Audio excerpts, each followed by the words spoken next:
Bonjour tout le monde, j'espère que vous allez bien. Comme déjà prévu, aujourd'hui nous allons entamer l'estimation du taux d'actualisation. Donc, c'est quoi un taux d'actualisation? Il représente le coût de capital, c'est-à-dire le coût de ressources nécessaires à une entreprise pour assurer son investissement. Il correspond au taux exigé par les bailleurs de fonds.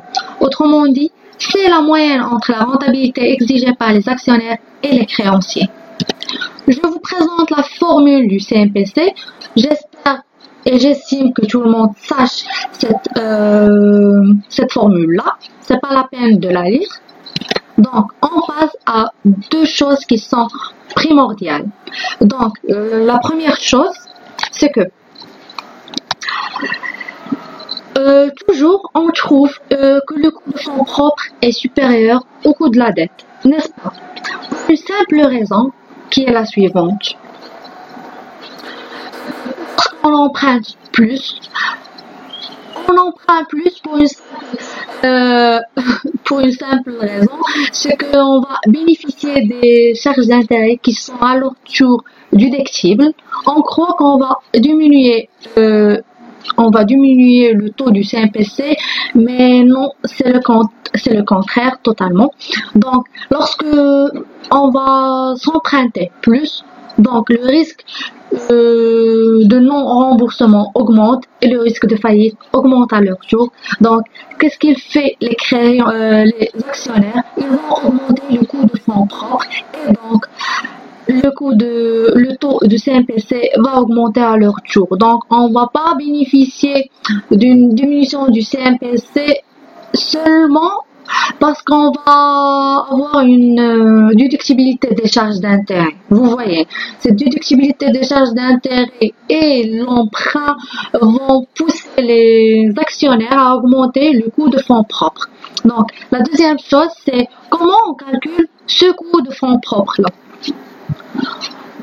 On a deux méthodes, soit à travers le modèle actuariel, soit à travers le MEDAF. On va commencer par le modèle actuariel. Donc, on suppose pour un placement qui a une durée bien précise, allons-y, on va dire 3 ans. Donc, ce placement-là va être calculé par la formule que vous voyez. Donc, P0 égale le dividende de la première année sur 1 plus coût de fonds propres plus année sur 1 plus coût de fonds propres à la puissance 2 plus le dividende du troisième année sur 1 plus le coût de fonds propres à la puissance 3. Et donc, comment on va déterminer le coût de fonds propres? Dans cette étape-là, on va utiliser l'interpolation linéaire. On va la voir dans une autre vidéo. Donc, si la durée n'est pas bien précise, donc on aura un placement qui tend à l'infini. On a deux formules avec deux auteurs. On a Fischer qui a développé une formule relative à des dividendes constants. Donc P0 va être égal dividende sur le coût de fonds propres. Et pour Golden Shapiro, c'est pour Shapiro, donc les dividendes ne sont pas constants, mais ils augmentent avec un taux qui est croissant, qui est le J. Donc dans cette situation-là, on a le P0 qui est égal le dividende de la première année sur le coût de fonds propres moins J. Pour bien développer ceci, donc c'est le dividende de l'année 0 factoriel de 1 plus J sur le coût de fonds propres moins J. En ce qui concerne la deuxième méthode, le MEDAF, pour le MEDAF, c'est le modèle d'équilibre d'actifs financiers. Il fournit une estimation du taux de rentabilité attendu par le marché pour un actif financier en fonction de son risque systémique, c'est-à-dire le risque de marché. Donc, la formule de MEDAF est la suivante. Le coût de fonds propres est égal à l'actif sans risque plus le bêta factoriel pour la rentabilité de marché moins l'actif sans risque. La rentabilité de marché et moins l'actif sans risque représente la prime de marché. La prime de marché, donc, qu'est-ce que je vais obtenir si lorsque je vais investir dans un actif qui est assez risqué et non pas qui est un actif qui est à 100% assuré comme les obligations de l'État. D'accord? C'est la prime de marché représente la rémunération du risque. La rémunération du risque de l'investisseur. En ce qui concerne l'actif sans risque, ce sont des titres dont les flux sont certains, avec un rendement dont l'écart type, c'est-à-dire le risque, est nul. Dans cette situation-là, l'émetteur d'un tel actif ne peut pas faire faillite. Théoriquement. De nos jours, nous voyons des États qui font faillite. Donc, à ne pas prendre à 100%. Mais théoriquement, c'est très juste. Donc, on continue.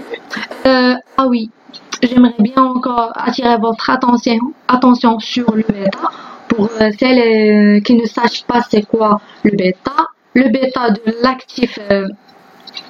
Le bêta, c'est un coefficient clé du modèle d'évaluation d'actifs financiers, le MEDAF. Il correspond à un apport historique de la volatilité du prix d'un actif, c'est-à-dire, par exemple, le cours de bourse d'une action sur celle des prix de marché en général, par rapport à un indice boursier significatif. On passe.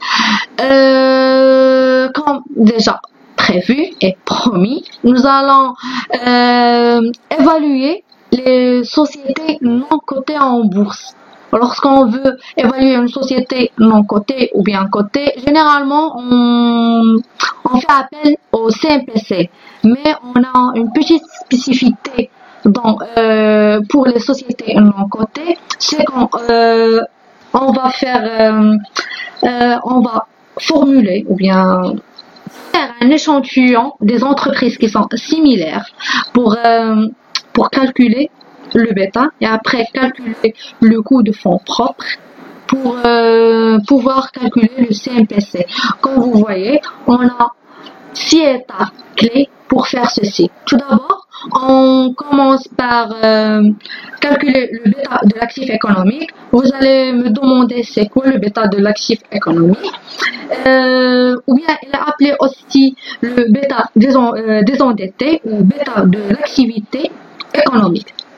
C'est une mesure de risque systématique qui est le risque du marché d'un titre indépendamment de la structure financière. Il mesure le risque de l'activité économique par rapport au marché. Donc, qu'est-ce qu'on va faire dans cette étape-là? On va neutraliser l'effet de la dette par le bêta désendetté. Comment on calcule le bêta d'actifs économiques? Voici la formule. Donc, c'est le bêta de capitaux propres plus le bêta de dette fois la valeur de dette sur la valeur de capitaux propres. Tout ça va être divisé sur 1 plus la valeur de dette sur la valeur de capitaux propres. Ensuite, on va calculer le bêta d'actifs économiques moyen, ce qui est tout à fait assez logique. Bon, après on va définir la structure financière de la société, le capital et les dettes. Après on va calculer le bêta de capitaux propres à travers la formule suivante qui est le bêta d'actifs économiques moyen plus le bêta d'actifs économiques moyen moins bêta dette fois la valeur des dettes sur la valeur de capitaux propres. Après, on va calculer le coût de fonds propres, puisqu'on a eu tous les éléments qui nous permettent pour le calculer et le définir. Donc, le coût de fonds propres est égal à l'actif sans risque, c'est le RF, plus le capital propre factoriel de la rentabilité de marché, moins l'actif sans risque. Et finalement, on va calculer le CMPC. On va voir une petite application à travers laquelle on va concrétiser tout l'ensemble des points qu'on a vus. Donc, je vais lire. Sur une société non cotée, une société Z, dont les caractéristiques sont les suivantes. Bêta de dette est égal à 0,15. L'actif sans risque est égal à 4%. La prime de risque, c'est 5%. Déjà, la prime de risque, c'est la rentabilité de marché moins l'actif sans risque. Donc, c'est la rémunération du risque et l'aversion au risque de l'investisseur. Le capital de cette société est composé de 500 000 actions. Le cours actuel de l'action est de 10 MAD. Un emprunt obligataire figure au bilan caractérisé par 1000 obligations dont le cours est 40 dirhams. Le taux d'intérêt de la dette est de 6%. On observe le bêta des titres ainsi que la structure de financement des trois sociétés ayant la même activité que la société Z. Le bêta de la dette est nul pour ces trois sociétés et ces sociétés-là sont endettées à un taux sans risque. Voici un tableau qui simplifie les résultats obtenus en termes d'échantillonnage. On a trois sociétés A, B, C. Le bêta de A c'est 0,6, le bêta de B c'est 0,4 et le bêta de C c'est 0,8. Et on a la structure financière des trois sociétés là. La structure financière représente les dettes sur la valeur de capitaux propres. Le travail à faire, c'est que calculer le coût de capital de la société Z en négligeant l'impôt. Donc, qu'est-ce qu'on va faire? On va appliquer ces 6 étapes-là pour obtenir le coût de capital. C'est déjà fait. Suivez avec moi. On a désendetté le bêta, c'est-à-dire on a neutralisé le bêta à travers le calcul du bêta de l'actif économique. On va calculer le bêta de l'actif économique de la société A, B et C. La formule, vous la savez.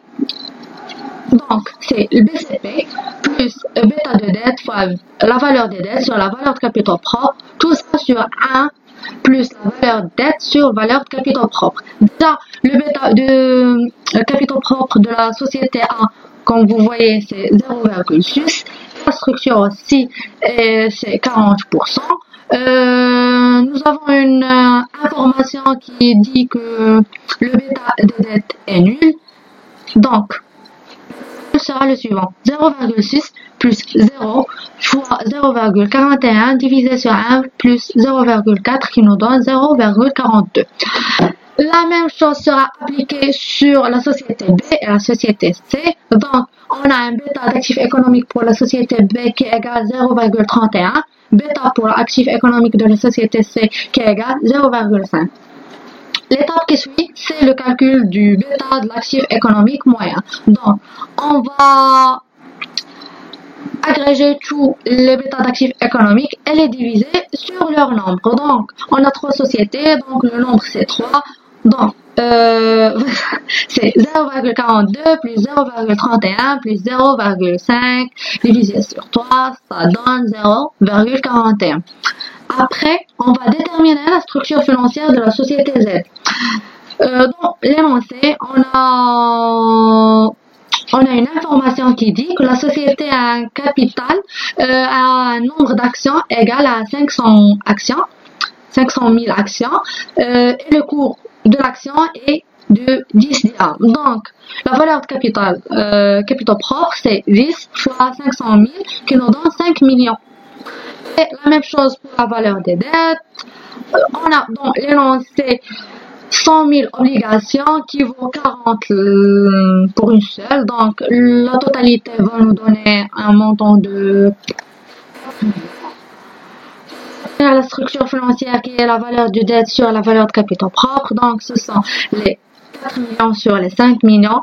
Ils vont nous donner 0,8. La quatrième étape, c'est que on va réendetter le bêta en fonction de la structure financière de la société Z. La formule qu'on utilise est la suivante. Le bêta de capitaux propres est égal au bêta d'actifs économiques moyen plus le bêta d'actifs économiques moyen moins le bêta de dette fois la valeur de dette sur la valeur de capitaux propres. L'ensemble de ces éléments-là, on l'a déjà calculé et les autres, on va les trouver dans l'énoncé. Donc, bêta d'actifs économiques moyen, on a eu 0,41. Donc 0,41 plus 0,41 moins le 0,15, la valeur du bêta dette qui se trouve dans l'énoncé, tout ça fois 0,8, la structure financière, ça va nous donner 0,62.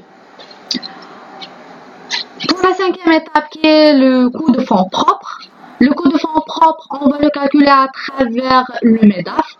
Donc le coût de fonds propres, c'est l'actif sans risque plus le bêta de capitaux propres fois la prime.